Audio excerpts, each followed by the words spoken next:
ಓಂ ನಮೋ ಹನುಮತೆ ನಮಃ. ವಾನರನ್ನು ಬದುಕಿಸ್ತಕ್ಕಂಥದ್ದು ವಿಚಾರ ಜಾಂಬವಂತನ ಮಾರ್ಗದರ್ಶನದಿಂದ ಅಲ್ಲಿರ್ತಕ್ಕಂಥ ಮೂಲಿಕೆಗಳನ್ನು, ಸಂಜೀವಿನಿ ಮೂಲಿಕೆಗಳನ್ನು ತರಲು ಹನುಮಂತ 3ನೇ ಸಲ ಸಮುದ್ರನ ದಾಟ್ತಾ ಇದ್ದಾನೆ. ದಾಟುವುದೇ ಕೆಲಸ. ಸಣ್ಣ ಕಾಲುವೆ ಇರುತ್ತಲ್ಲ ಆ ಥರ ಹಿಮಾಲಯದ ಹತ್ತಿರ ಇರುವ ಕೈಲಾಸ ಶಿಖರಕ್ಕೆ ಬರ್ತಾ ಇದ್ದಾನೆ.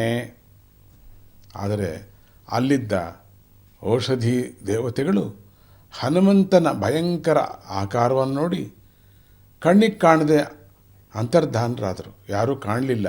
ನಾವ್ಯಾಕೆ ಇಲ್ಲಿದ್ದಿರ್ತಾನೆ, ಏನೋ ವಿಚಿತ್ರವಾಗಿ ಬರ್ತಾ ಇದೆ ಒಂದು ಆಕಾರ, ಒಂದು ಬೆಟ್ಟ ಎಗರ್ಕೊಂಡು ಬರ್ತಾ ಇದೆ, ಇನ್ನೊಂದು ಕಡೆ ಬೆಟ್ಟ ಹೋಗಿ ಇಳಿಯುತ್ತೆ ಅಂತ ಕಾಣುತ್ತೆ, ನಮ್ಗಳ ಮೇಲೆ ಎಲ್ಲರೂ ಬಿದ್ದು ಬಿಡುತ್ತೆ ದೊಡ್ಡ ಬೆಟ್ಟ ಅಂದ್ಬಿಟ್ಟು ಮಾಯ ಆಗಿಬಿಟ್ರು ಅತ್ಲಾಗಡೆ. ಯಾಕೆ ಈ ಬೆಟ್ಟದ ಸವಾಸ ನಮಗೆ ಅಂತ.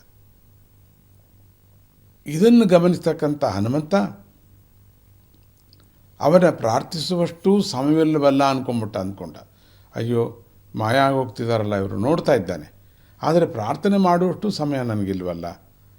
ತಕ್ಷಣ ಆವೇಶದಿಂದ ಆ ಪರ್ವತ ಶಿಖರವನ್ನೇ ಬುಡ ಸಮೇತ ಕಿತ್ಬಿಟ್ಟು ತನ್ನ ಬಲಗೈ ಅಂಗೆಯಲ್ಲಿ ಇಟ್ಕೊಂಡ್ಬಿಡ್ತಾ ಇದ್ದಾನೆ. ಹಾಗೆ ತೊಗೊಂಡ್ಬಿಟ್ಟ. ಹೀಗೆ ಸಂಜೀವಿನಿ ಅಂತ ಹೇಳ್ತೀವಲ್ಲ, ಸಂಜೀವನಿ ಧ್ಯಾನ. ಸ್ವಾಮಿಯನ್ನು ಎಷ್ಟು ಧ್ಯಾನ ಮಾಡಿದ್ರು ಸಾಲದು. ಸಂಜೀವನಿ ಧ್ಯಾನ ಆ ರೀತಿಯಾದ ಆಕಾರದಲ್ಲಿ ನಾವು ಧ್ಯಾನ ಮಾಡಿದರೆ ನಮ್ಮ ರೋಗಗಳೆಲ್ಲ ಹೋಗುತ್ತೆ ಅಂತ ಹೇಳ್ತಾನೆ. ಆದರೆ ಎಲ್ಲತಕ್ಕನ್ನ ಶ್ರೇಷ್ಠ ಭಕ್ತಾಂಜನೇಯ ಅಂತೀವಿ. ಹೀಗಿಟ್ಕೊಂಡು ಧ್ಯಾನ ಮಾಡ್ತೀವಲ್ಲ, ಅದು ಶ್ರೇಷ್ಠವಾದಂಥದ್ದು, ಮಂತ್ರಯುಕ್ತವಾಗಿರುವಂಥ ಆಂಜನೇಯ ಸ್ವಾಮಿ ಅಂತ ಹೇಳ್ತೀವಿ ನಾವು. ಅಭಯ ಸ್ವಾಮಿ ಕೂಡ ಅಷ್ಟೇ ನಮಗೆ ಪ್ರಸಿದ್ಧಿಯಾಗಿರುವಂಥದ್ದು. ಹಾಗೆ ಎಲ್ಲ ವಿಧದಲ್ಲೂ ಸ್ವಾಮಿಯನ್ನು ನಾವು, ಎಲ್ಲ ಆಕಾರದಲ್ಲೂ ನಾವು ಸ್ವಾಮಿಯನ್ನು ಧ್ಯಾನ ಮಾಡಬೇಕು. ಹಾಗೆ ಬುಡ ಸಮೇತ ಕಿತ್ಕೊಂಡ್ಬಿಡ್ತಾನೆ. ಪರ್ವತ ಶಿಖರನ ತಗೊಂಡು ತನ್ನ ಬಲಗೈ ಅಂಗೆ ಒಳಗೆ ಇಟ್ಕೋತಾ ಇದ್ದಾನೆ ಅದನ್ನು, ಆ ಬೆಟ್ಟವನ್ನು.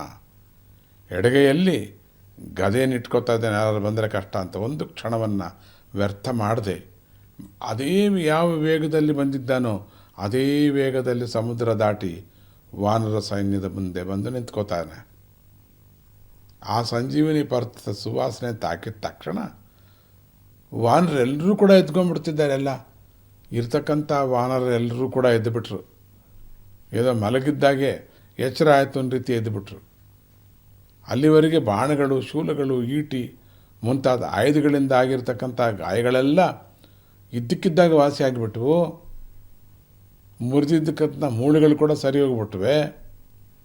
ಸತ್ತ ವಾನರೆಲ್ಲರೂ ಕೂಡ ಬದುಕಿದರೂ ಸಹ, ಆದರೆ ನಮಗೊಂದು ಅನಿಸುತ್ತೆ, ನಮಗೆ ವಾನರೆಲ್ಲ ಬದುಕಿದ್ರು. ಯಾಕೆಂದರೆ ಆ ಸಂಜೀವಿನಿ ಪ್ರಭಾವ, ಸಂಜೀವಿನಿ ವಾಸನೆಯಿಂದ. ಆದರೆ ರಾಕ್ಷಸರ ಸೈನ್ಯ ಯಾಕೆ, ರಾವಣನ ಸೈನ್ಯ ಯಾಕೆ ಬದುಕಲಿಲ್ಲ ಅನ್ನೋದು ಒಂದು ಸಂದೇಹ ನಮಗೆ ಬರ್ತದೆ. ಅದೇ ಸತ್ತ ರಾಕ್ಷಸರು ಮಾತ್ರ ಬದುಕಲಿವಲ್ಲ, ಯಾಕೆ ಅಂದರೆ ರಾವಣ ನಿಕೃಷ್ಟರಾದ ವಾನರರ ಕೈಯಿಂದ ತನ್ನ ರಾಕ್ಷಸ ಸೈನ್ಯದವರು ಸತ್ತರು ಅಂತ ಗೊತ್ತಾಗ್ಬಿಟ್ರೆ ಅದು ತನಗೆ ಅವಮರ್ಯಾದೆ ಆಗಿಬಿಡುತ್ತೆ, ಅವಮಾನ ಆಗಿಬಿಡುತ್ತೆ ಅಂತ ಸತ್ತೋದ ರಾಕ್ಷಸರ ಶವಗಳನ್ನೆಲ್ಲ ಕೂಡ ಆಯಾ ದಿನಾನೇ ಎತ್ತಿ ಸಮುದ್ರಕ್ಕೆ ಬಿಸಾಕ್ತಾ ಇದ್ದಂತೆ. ಸಮುದ್ರದಂಗೆ ಅಷ್ಟು ದೊಡ್ಡ ದೊಡ್ಡ ತಿಮಿಂಗಲಗಳು ಅವನೇ ಸಾಕಿದ್ದ. ಸಮುದ್ರದಲ್ಲಿ ತಿಮಿಂಗಲಗಳು ಆ ಶವಗಳನ್ನು ಒಂದೇ ಸತಿ ನುಂಗ್ಕೊಂಬಿಡ್ತಿದ್ವಂತೆ. ಅಲ್ಲೇ ಇದ್ದಿದ್ರೆ ಅಲ್ಲ, ಅವರೂ ಬದುಕ್ಬಿಟ್ಟಿರೋರು. ಅದಕ್ಕೆ ಒಬ್ಬರೂ ಇಲ್ಲ, ಒಬ್ಬ ರಾಕ್ಷಸ ಶವನೂ ಇಲ್ಲ ಅಲ್ಲಿ. ಸೊ ಯಾರು ಬದುಕೋಕ್ಕೆ ಕಾರಣವೇ ಇಲ್ವಲ್ಲ ಯಾರೂ. ಇದ್ದದ್ದೆಲ್ಲ ಇವರಿದ್ದರು ಒಂದು ದೊಡ್ಡ ದೊಡ್ಡ ಬೆಟ್ಟದ ಆಕಾರವಾಗಿ ಗುಡ್ಡೆ ಹೋಗಿ ಒಂದು ಕಡೆ ಸುರಿದಂಗೆ, ಕಸ ಸುರಿದಂಗೆ ಇದ್ದರು. ಎದ್ದುಬಿಟ್ರೆ ಎಲ್ಲರೂ. ಹುಳಗಳು ಎದ್ದಂಗೆ ಟಕ ಟಕ ಟಕ ಟಕ ಟಕ ಎದ್ದುಬಿಟ್ರೆ ಎಲ್ಲ ಕೂಡ. ಯಾಕೆಂದರೆ ಆ ಸಂಜೀವನಿ ಪರ್ವತ ಮಹಿಮೆ. ಅದೇ ರಾವಣನ ಒಂದು ಸೈನ್ಯ ಹಂಗೆ ಸತ್ತಿದ್ದವ್ರು ಇದ್ದಿದ್ರೆ ಅವರು ಎದ್ದುಬಿಟ್ಟಿರೋರು. ಮತ್ತೆ ಶುರು ಆಗ್ಬಿಡೋದು ದೊಡ್ಡದ್ದು, ಅದು ಬೇರೆ. ಮತ್ತೆ ಶುರು ಆಗೋದು, ಮತ್ತೆ ಸಾಯೋರು, ಮತ್ತೆ ತೊಗೊಂಡು ಬರ್ತಿದ್ದ, ಮತ್ತೆ ಬೆಟ್ಟ ಕಿತ್ಕೊಂಡ್ಬರ್ತಿದ್ದ, ಮತ್ತೆ ಹಿಮಾಲಯನ ಇದೇ ಕೆಲಸ ನಮ್ಮ ಹನುಮಂತನಿಗೆ. ರಾಮಕಾರ್ಯ ತಾನಿದೆಲ್ಲ. ಆಮೇಲೆ ರಣರಂಗದಲ್ಲಿ ಇವತ್ತು ಇಷ್ಟು ಜನ ವೀರರು ಸತ್ತರು ಅನ್ನೋದನ್ನು, ಅಂದರೆ ರಾಕ್ಷಸರು ಒಬ್ಬರೂ ಸತ್ತಿಲ್ಲ ಅನ್ನೋದು ಗೊತ್ತಾಗ್ಬಿಡ್ತು. ಏನು ರಾವಣನಿಗೆ ಅದೇ ಒಂದು ಜಂಬ. ಏನು ನೋಡು, ಎಷ್ಟೊಂದು ಜನ ಎದ್ದರು, ಇವರೆಲ್ಲ ಸತ್ತಿರೋರು ಎದ್ದರು, ನೋಡು ನಮ್ಮವ್ರು ಯಾರೂ ಎದ್ದಿಲ್ಲ ಅಂದರೆ ಯಾರೂ ಸತ್ತಿಲ್ಲ. ಆಹಾ ಏನು ಯುಕ್ತಿ, ಆಹಾ ರಾಕ್ಷಸ ಯುಕ್ತಿ ಅಂತಾರಿದು. ನೋಡು, ನಮ್ಮವ್ರು ಯಾರು ಸತ್ತಿದ್ರೆ ಎದ್ದು ಬಿಟ್ಟಿರೋರು, ಯಾರೂ ಸತ್ತಿಲ್ಲ, ಅದಕ್ಕೆ ಎದ್ದಿಲ್ಲ. ದೇಶದೊಳಗೆಲ್ಲ ಡಂಗೂರ ಹಾಕ್ತಾ ಇದ್ದಂತೆ, ಹನುಮಂತನ ತಂದಿರತಕ್ಕಂಥ ಸಂಜೀವಿನಿಯಿಂದ ಸತ್ತಿರ್ತಕ್ಕಂಥ ವಾನರು ಇಷ್ಟೊಂದು ಜನ ಎದ್ದರು,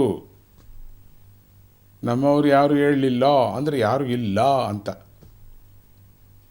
ಓಂ ನಮೋ ಹನುಮತೇ ನಮಃ. ಓಂ ನಮೋ ಹನುಮತೇ ನಮಃ.